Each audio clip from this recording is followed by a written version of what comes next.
Hello and welcome back to our studio. I'm Jeff Zweerink and I'm looking forward to our conversation today. We have Dr. Darren Williams back in the studio with us. He is a professor of chemistry at Sam Houston State University, teaches physical chemistry, forensic chemistry, quantum chemistry, and he's also the campus director for Ratio Christi, a student Christian ministry. And so we're going to explore what it's like to be a professor and a Christian on the campus today.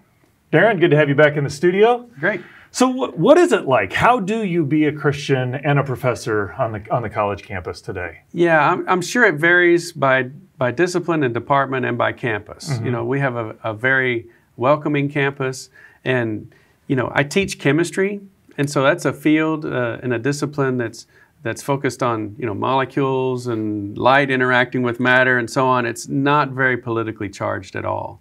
And so for me individually, it's fantastic. I just think all these dumb things you can talk about being charged and dealing with chemistry. Right. I love chemistry, but it's not politically charged. That's fair. Yes, That's we have lots of charges, but not political charges.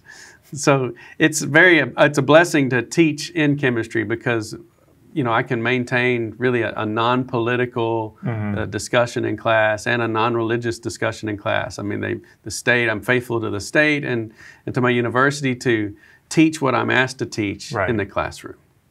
So how does being a Christian play into that? Because that's not an inconsequential, in fact, that's a large part of your life. Yes. So I'm sure you don't just set it well, aside I think to that do your honors job, that honors the students, okay, because they paid to learn chemistry, Right. so they come to my class. But also, the difference really comes in how I view the students and how I treat the students.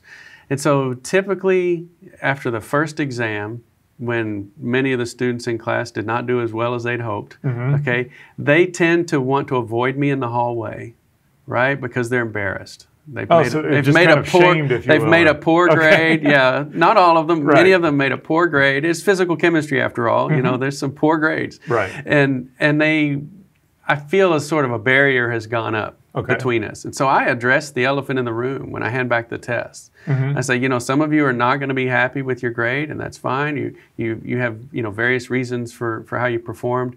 I said, but this doesn't change your value in my eyes at all. Right. I still want you to say hi to me in the hallway. I will still say hi to you. Your value doesn't depend upon your grade in my class. And I can physically see their body language. They sit up straighter and sometimes their eyes go wide because they didn't know I thought that they thought that way. You know, I think I've given them the insight that I know what it's like to make a poor grade. Right. And I know how embarrassing it is, but your value hasn't gone down in my eyes. That's interesting because that seems to be a big contrast to the way we're kind of doing things in society, where how you think and what you do determines your value, rather than just you're valuable simply because of who you are. Yes, and you know, every one of those students is loved by me and valued by me. I mentor them all. I don't just mentor the A students. Now I do have a barrier for recommendations. They need to do well in my class to get a recommendation letter, but that doesn't mean I don't value those who don't make good grades. Right, no, that's a good point. So how else does being a Christian play out in your work just your work on the college campus? Well, I think that it's not just about the value I give to the students, but also I mentor them. You know, whenever they come to my office, many of them know then after I've made these statements of their worth in my eyes, they know that I'm someone they can come to when they're struggling. And so many students do come to me.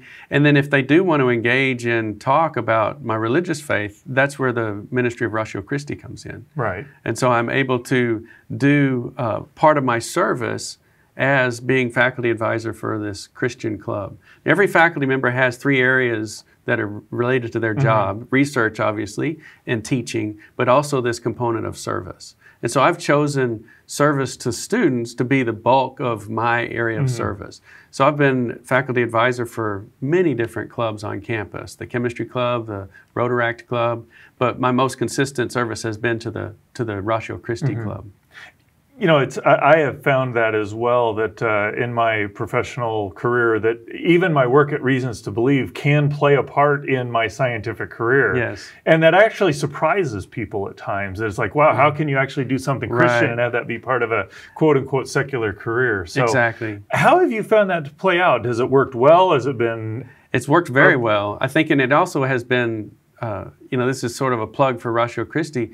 That group is not telling students what to think, it's telling them how to think. Okay. It's letting Christians to become better at understanding why they believe what they believe, and then also inviting to any other student on campus to come in regardless of their beliefs to analyze the truth claims of Christianity with a critical eye.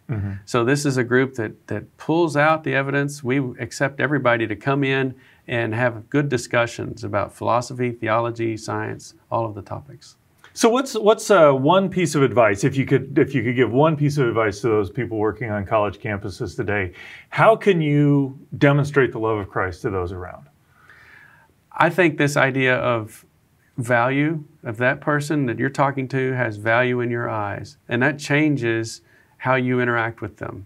You give them your full focus, you affirm them when you can, you challenge them when necessary, but always in the spirit of loving that person and building relationships.